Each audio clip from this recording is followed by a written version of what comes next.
Do you ever avoid simple things like texting back, setting appointments, or even spending time with people you care about? Do you ever feel stuck between overwhelmed and avoidance? Well, there's something called pathological demand avoidance.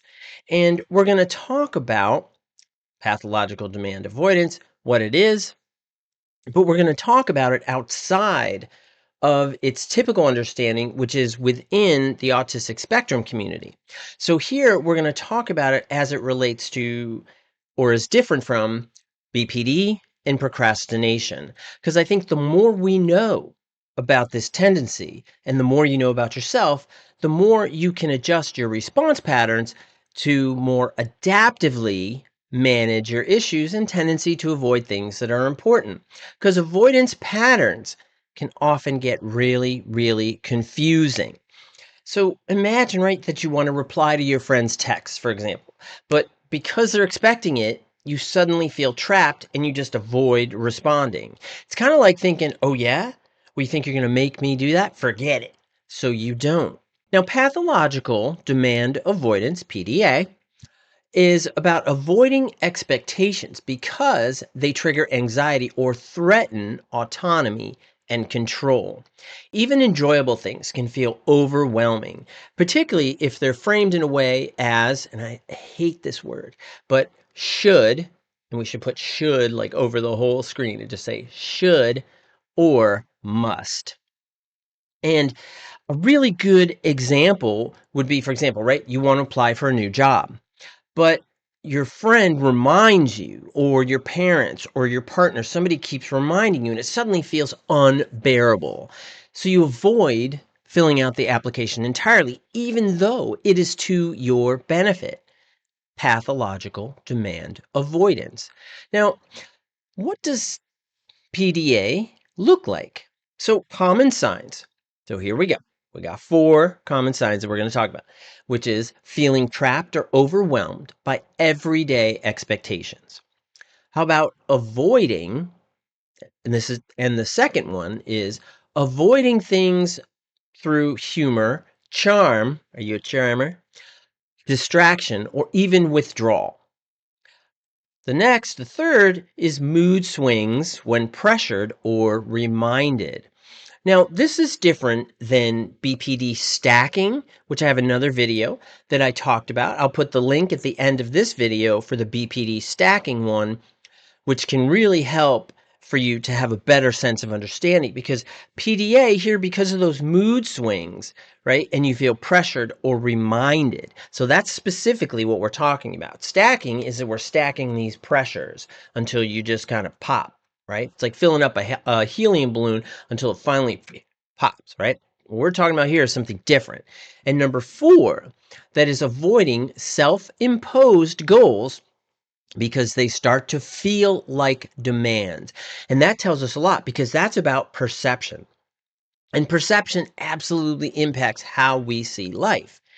And this is where BPD or other personality disorders become problematic, because personality disorders, BPD, borderline personality disorder, absolutely adds a distortion, a BPD lens, I call it in my workbook and other books and materials that I put out, because it creates this distortions to how you see self, others, and the world around you.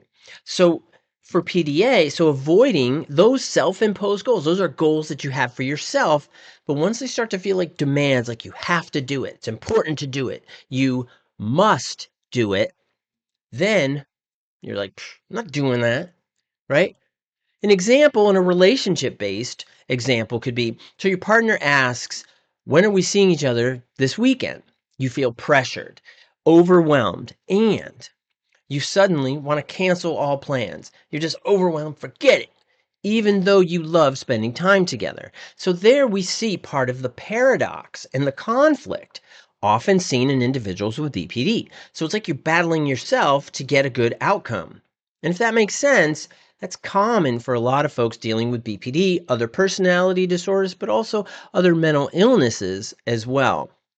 Now, how does PDA overlap with BPD? First, the shared traits. Shared traits are we have a lot of emotional reactivity in both to perceived control.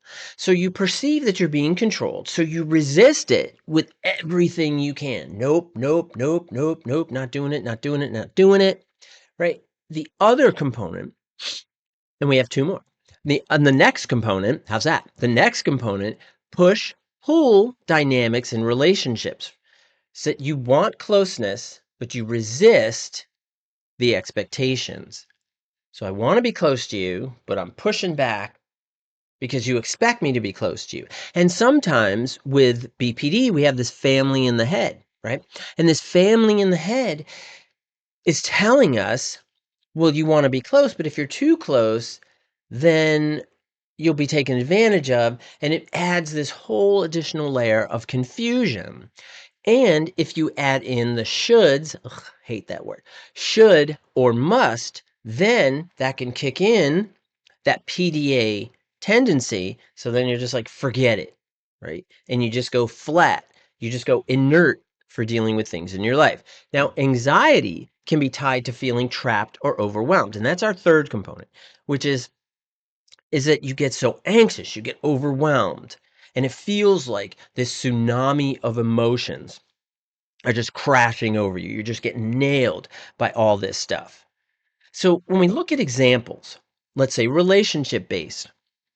So a partner asks you for more time together, but you feel pressured. And because you feel pressured, you withdraw or you even lash out.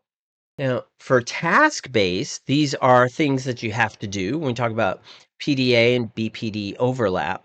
What we're talking about is that you agree to a group project, for example. Maybe you're in college, maybe you're in school, right? So you agree to a group project, but you ghost the meetings because expectations feel suffocating. It's just too much. I'm not going to do it. Forget it. Right? So you're done. That's that PDA that kicks in. Now, a common confusion point is procrastination versus pathological demand avoidance, PDA. So when we look at PDA, we look at it is triggered by control, autonomy threats, and anxiety, whereas procrastination is often due to boredom, perfectionism, insecurity, and low motivation. So we've got really two contrasting components here. Now, another differing component is that in PDA is that even enjoyable things become unbearable when they feel like they're demands, that they're the shoulds and the musts, right? For procrastination, you avoid boring or stressful tasks, not because of autonomy. You just feel uncomfortable doing it, like, oh, I don't know, I just don't want to do it. And lastly, often PDA is tied to emotional overwhelm and control, whereas procrastination is often tied to distraction, fear of failure, and avoidance of discomfort. So we see that there's some pretty drastic differences there. Let me give you a quick self-check here. Okay. Ask yourself, if no one expected this of me, would it feel easier to do? If it's yes, then it's PDA. If it's no, it's likely procrastination. I'll give you some examples. All right, I'm going to the examples. I love the examples. I think they're helpful. So, task-based PDA would be a friend reminds you to schedule your dentist appointment, or your mom, or your partner. Now you avoid doing it entirely because you're like, well, you're going to ask me to do it, so I must do it, so forget it. Procrastination is you should start your term paper or you should start that application that we talked about earlier, but you keep watching Netflix because it feels boring and hard to do the application of the term paper, right? For PDA, in relationships, you ghost a friend because you're expecting a reply and it feels like pressure. That's the PDA component. For procrastination, you keep forgetting to text someone back because it's not urgent or you're distracted. Different. See, we really get a feel for that difference. Now, how can we work with this? First, you have to reframe tasks as choices. to reduce pressure. I choose to do this to help myself. This could be studying for a class. This could be filling out the application so you can make more money or get a job, or responding to your partner or your friends because you want to nurture those friendships. These are choices, not demands. Build awareness of why you're avoiding something. Autonomy threat versus fear of failure versus boredom. Building that insight and self-understanding is critical. For PDA traits, for example, practice gentle flexibility and small steps toward tolerance. Don't force yourself to do it because that's going to kick off your PDA and you'll be like, nope, not doing that. For procrastination, for example, break tasks into these small, manageable actions and reduce avoidance habits. And in BPD, a lot of individuals, they get overwhelmed because they see the task as the whole, this monster task that they have to contend with, deal with, get done, or they feel like they have to do it perfectly. And that P word, perfectly, could be an indicator that obsessive compulsive personality traits or full disorder is present, which absolutely complicates BPD. So it's important to be aware of that. Now, let me give you some more examples. Examples are great. Who doesn't love a good example? In a relationship, you might say, well, let me check my schedule and get back to you later, instead of ghosting that person.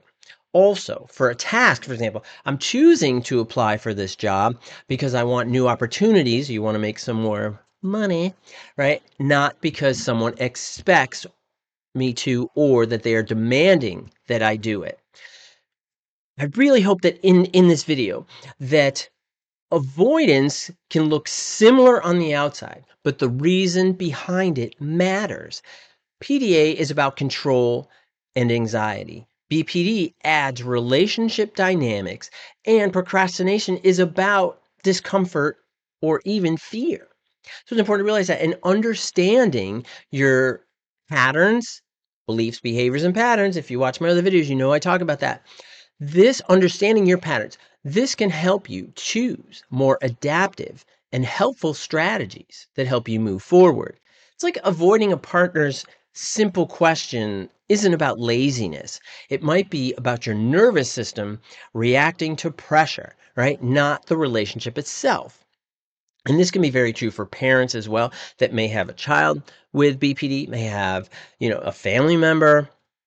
If you have a family member with BPD, this can help you understand why they never follow through, why they're reluctant to engage. And it's really, really important to understand. Doesn't make it okay that people aren't doing what they need to do or what they should. I hate that word. Or what could be better for them, more adaptive and healthy. Right? So we don't want to turn this into a blame game. We want to turn it into a sense of understanding and building insight. Now, does this sound like you? Does this resonate with what we're talking about? Have you struggled to figure out if you're procrastinating, avoiding, or just overwhelmed? And I want to encourage you, please subscribe. That'd be great. Even share. Sharing is great. Share the video with somebody who may be dealing with this. That's great.